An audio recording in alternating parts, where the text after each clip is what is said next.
We had a client that we worked with, and she was really struggling with profitability. She kept raising tuition. She actually did 3 tuition increases within a 15-month cycle, and she still could not catch up.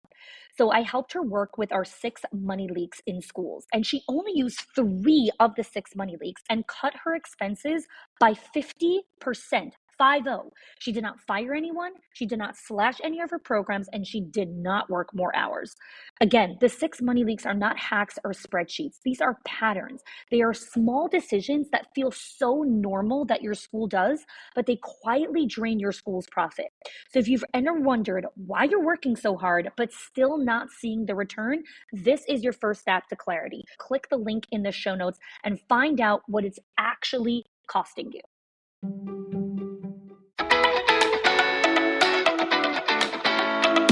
Welcome to the Schools of Excellence podcast, where we have conversations about education, leadership, and building a school of excellence. The goal on this show is to bring you clarity, up-level your mindset, and give you practical strategies and inspiration so you can show up with confidence and trust your decision-making.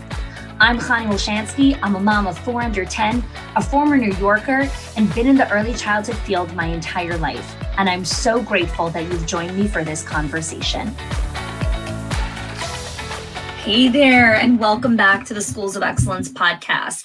So happy you're here to join us as we continue our series in the Pyramid of Excellence. And so today's episode is all about the first stage in the pyramid, survival. So if you haven't had a chance to listen to last week's episode where I introduced the Pyramid of Excellence, definitely go back and listen so you have context into a little bit more about what I'm talking about today.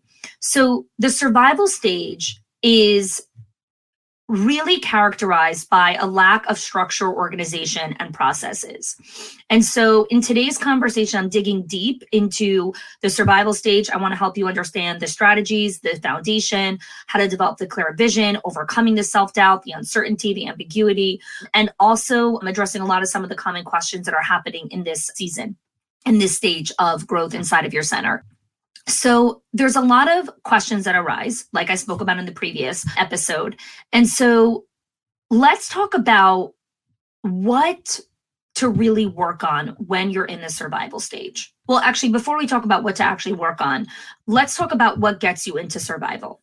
What gets you into survival is your initial starting of the center. So you just started your center's in survival because you're answering all of these questions, which are, where do I find quality teachers? Where do I find clients, prospects into paying clients? Where do I market to my ideal parents? Who are my ideal parents? How do I fill this place to capacity? How do I cover payroll? How do I cover my overhead, right? You're answering all those questions. Another time you'll find yourself in survival is when you acquire another location, or you purchase another location, or you even open another classroom. So opening another classroom can temporarily put a school into survival or put a specific department into survival.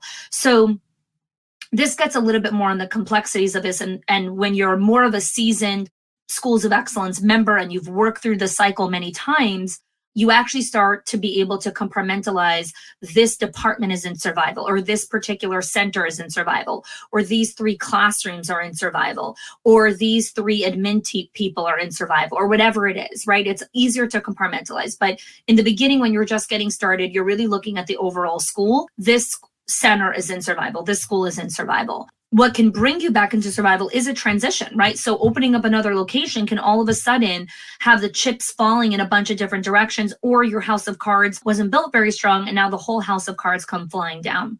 So that's another time that you might find yourself in survival. Another time you'll find yourself in survival is in a transition of acquisition or merging. So when you're purchasing another location, you're acquiring another location, or you're merging 2 schools together, which happens a lot. This happens a lot in the post-pandemic era where people had, let's say, 2 buildings and they, consolidated into one. Any type of transition like that, where you're restructuring the way things are happening, brings you back into survival. Another thing that will bring you back into survival is a restructuring of the org chart. So again, the reason I'm giving all these examples is for you to understand that being in survival is not a bad thing. It is not a label on who you are as a leader, or the fact that, oh gosh, I'm in survival and I'm not in legacy or whatever it is. That's not what this is about. It's about really having a high level of radical self-awareness to understand where your company is and what you need to work on in that specific stage of growth. So another thing that will bring you into survival is a crisis. So especially a crisis in your own life or a crisis in a core team member on the team. So let's say, for example, you have a team member, let's say your regional director who's responsible for multiple directors, and she's going through a difficult legal battle, or she's struggling with divorce, or she's having a really hard time in her relationship, or she lost a child, or she's in bereavement right now from one of her parents or a sibling, or whatever it is. That crisis in their life can really bring a center in a company into survival.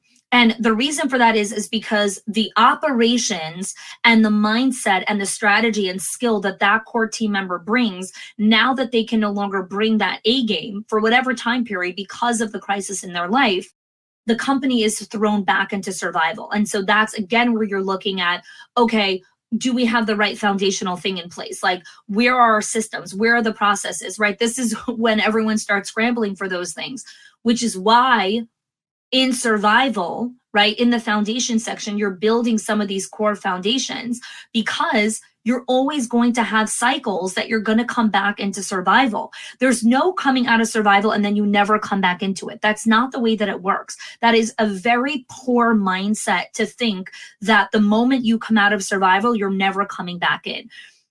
Beautiful things can bring you back into survival mode. Like having a baby throws your entire family back into survival mode.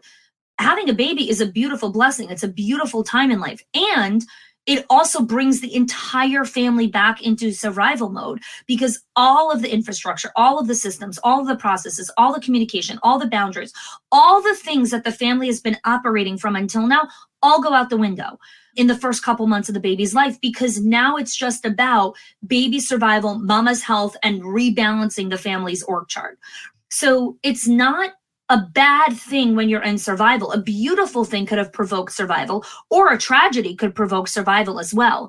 But when we look at survival in the context of it's either good or bad, we miss out on powerful learning and system building opportunities that happen in survival. Okay?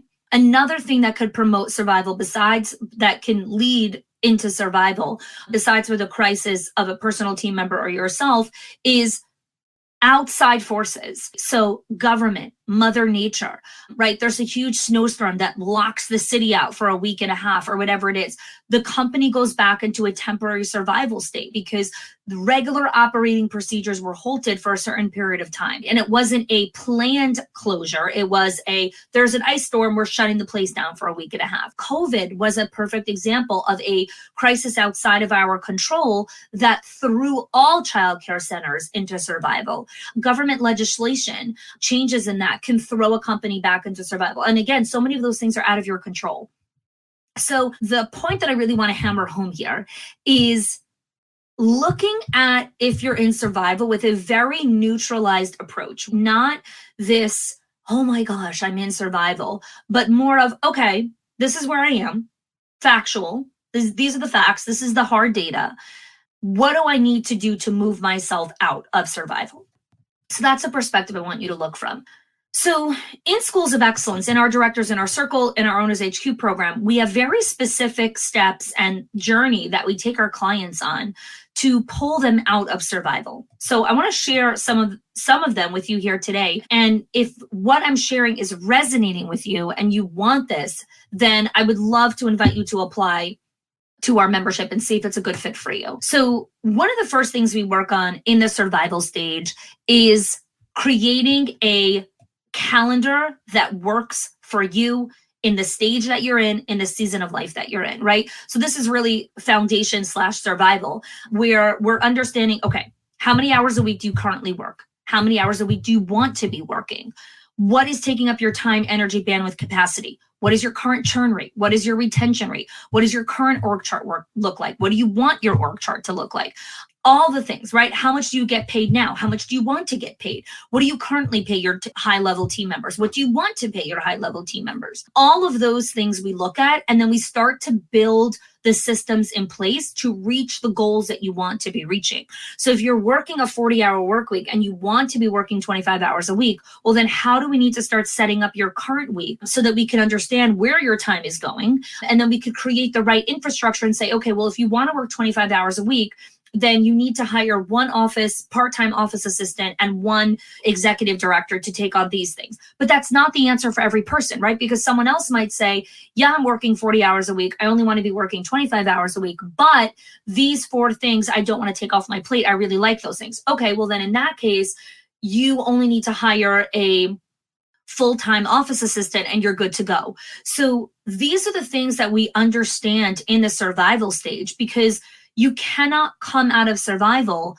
unless you have the right reinforcements in place. And reinforcements are not just systems. It's software, it's processes, it's SOPs, and most importantly, it's people. It's understanding who you need to hire to create that infrastructure inside of your organization. The next thing that we work on to pull you out of survival is level 1 of your retention system. So I recently did, several weeks ago, you can go back, it's episode 125 through 130 on the podcast, the multi-layers of building a culture of retention. And just real quickly, the 5 layers of building a culture of retention are culture of community and belonging, culture of work-life harmony, culture of contribution, and there's, a couple of other layers. So the first thing that we work on in survival is culture of community and belonging. You need to create your system around understanding, how do I create community inside of this school? How do I help people belong here? How do I help people feel safe here?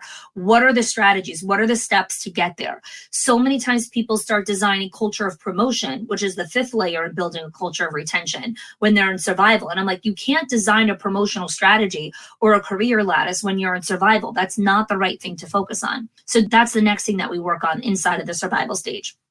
Then we work on something called compassion fatigue. Compassion fatigue is a type of burnout that occurs when people are frequently exposed to the pain and suffering of others, and they become emotionally exhausted and overwhelmed. This is where many leaders feel physical and emotional exhaustion, feelings of hopelessness, irritability, and a lot of difficulty concentrating. And so what we work on in this phase with our leaders is helping them understand how to engage in the right types of self-care and activities and the right types of boundaries, both physical boundaries, time boundaries, emotional boundaries, and financial boundaries that they need to create inside of their organization to pull themselves out of survival. The reason I'm taking the time to dig into this is because I don't see anyone else talking about this. There is so much information on tips and tricks and all these great ideas, quote unquote, but we're not talking about the high level work that really needs to happen and the deep work of the owner and of the CEO to really create this, to really understand how to come out of survival and also how to gracefully pull out of it the next time you're in survival. It was really interesting, actually. I was having a conversation with a colleague of mine who's struggling with, and one of the things we were talking about is how ill-equipped we are as a society to navigate grief and loss. And what she was saying is, she's like, grief and loss is part of the human experience. No one lives forever. We don't stay in the same jobs forever. There's all different kinds of friendships that get absolved, relationships that no longer make sense anymore. There's all these different types of grief and loss, but we have very little preparation for it. And when it hits us, it's like, oh my God, like there's so much shock that we really don't understand the mindset, the strategy, the tools, the nervous system regulation to navigate this type of grief and loss. And the reason I'm bringing that up here is because training for understanding how to navigate a season of survival is really important. And it's also important to understand how to navigate a season of prosperity. I have so many clients that come into our program in their season of survival. And when they get to their season of prosperity, they actually don't know how to live in that. And they subconsciously sabotage it and go back into their season of survival because it's familiar, because they know how to deal with survival. They know how to deal with chaos. They know how to solve problems. They don't know how to sit in prosperity and abundance, which we'll talk about when I talk about the legacy, when I do the podcast on what to focus on in legacy. So we really have to understand our self-care, our boundaries, and self-care that we teach is not manicures and bubble baths. Self-care is, how do you take a breath after a difficult conversation? How do you structure your mornings and your afternoons and your evenings to maintain your high level of energy and your mental acuity to be there for other people other than the business? Because if you want to create a sustainable business, you have to be able to distribute your time, patience, energy, intelligence to multiple domains in your life. And creating a calendar that supports that is a super high level of self-care. And depending on where you are in the pendulum, right? Some people need self-care when it comes to emotional boundaries, how to recover, how to celebrate big wins, not just jumping straight to the next big win. All of these things are skills that we need to understand how to master when you are in survival. The next thing that we work on in survival is understanding the implementation of the daily huddle. So one of the things we teach inside of Schools of Excellence is our communication system. There are multiple layers to the communication system because how we communicate is pretty much everything. But one of the first things we teach is the daily huddle. And this is where one of the biggest wins come from our clients.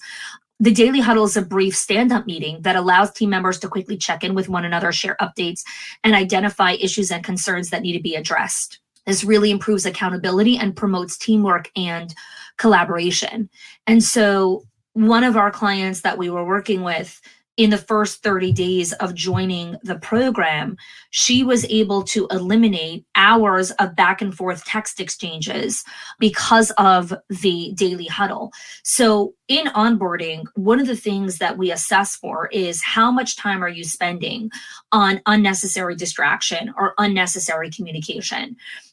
Because my goal in working with you is to help you optimize your greatest asset, which is your time.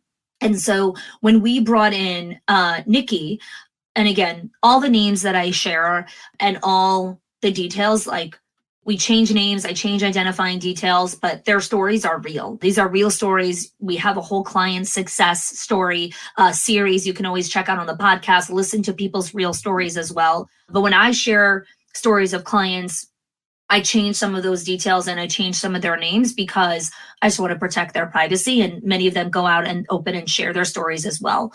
So we will work with a client who I'll call Nikki. And 30 days into the program, she realized a huge light bulb moment. One of the first things we do is we track our time. And so when she tracked her time, she realized that she was spending 4 hours a week in back and forth text exchanges or Slack messages or Voxer messages, WhatsApp messages, all these different types of messages back and forth with her leadership team. She had 4 people on her leadership team, and she had documented that she was spending 4 hours of back and forth communication on a weekly basis.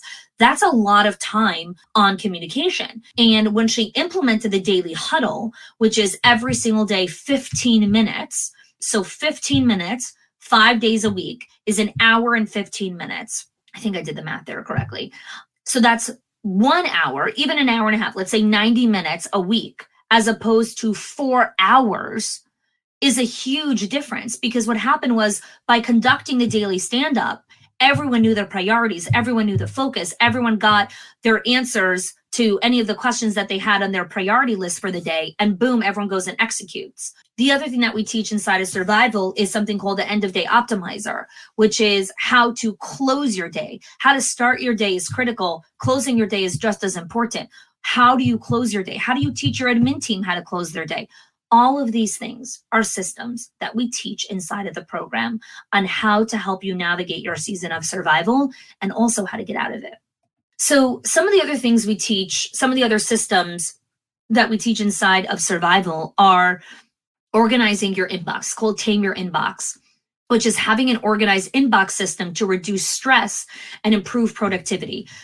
So many leaders are slaves to their inbox. They're answering emails at all hours of the day. They're responding to emails. There's no boundaries. They're responding to emails at middle of the night or first thing in the morning.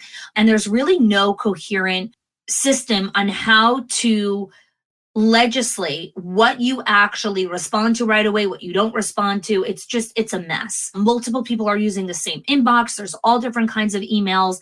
All of these things are uncovered in this level, in this stage of the journey, because this is where the time suck is, guys. Like, this is where it's at. It's not from running your huddle or having a one-on-one with a teacher, which so many leaders tell me they don't have time for. You do have time for it. You're doing unnecessary garbage with your time. We help you create and maintain an organized inbox that is required for ongoing communication with families and really making sure that you're optimizing your efficiency with your inbox.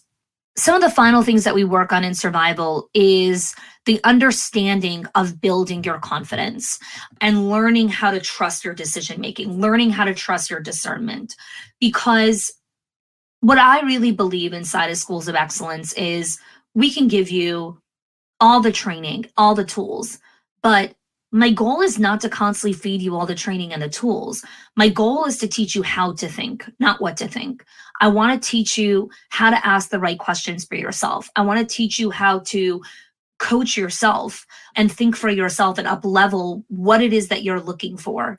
And part of that starts with learning how to build your confidence muscle and build your discernment muscle, which is your ability to trust your own wise counsel and knowing when to leader up and ask for wise counsel and reach out for support and be vulnerable enough to say, I don't know the answer to that question.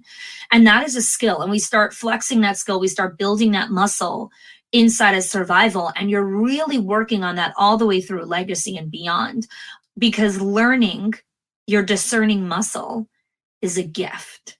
It is such a gift to have discernment.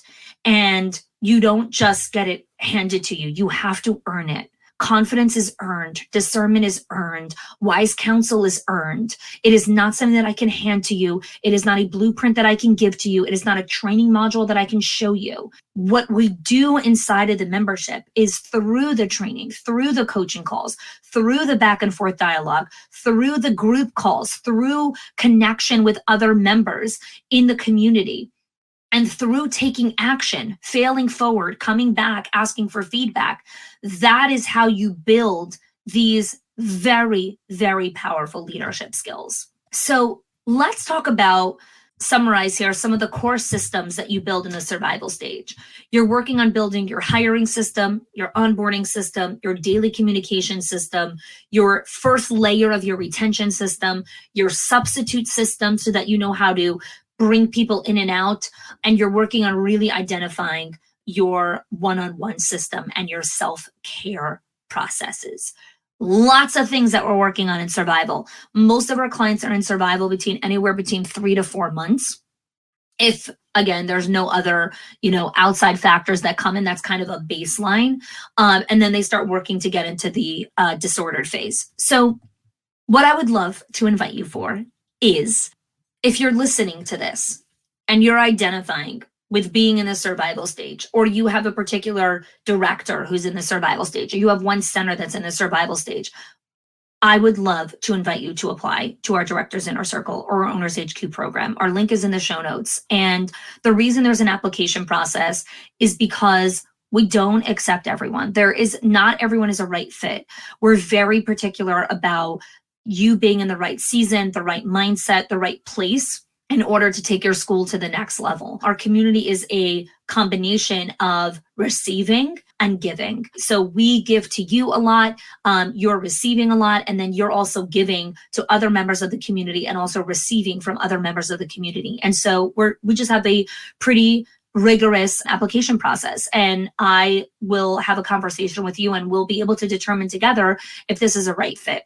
So definitely click the link in the show notes and check it out. And I hope you join us next week, where I'll be talking about the disordered phase inside of the Pyramid of Excellence. If you are loving the Schools of Excellence podcast and have gotten any value out of it for your school, I would love if you can do two things for me. One, subscribe to the show so you never miss an episode. And two, can you please leave us a review? Reviews help other school leaders know that this is the place to learn how to build a school of excellence. And I would be so grateful if you can do that for us. Your help and support makes this show to be able to be listened by the thousands of other school leaders all around the world. Thanks so much for listening, for giving us your time and attention each and every week, and I appreciate that you have joined us.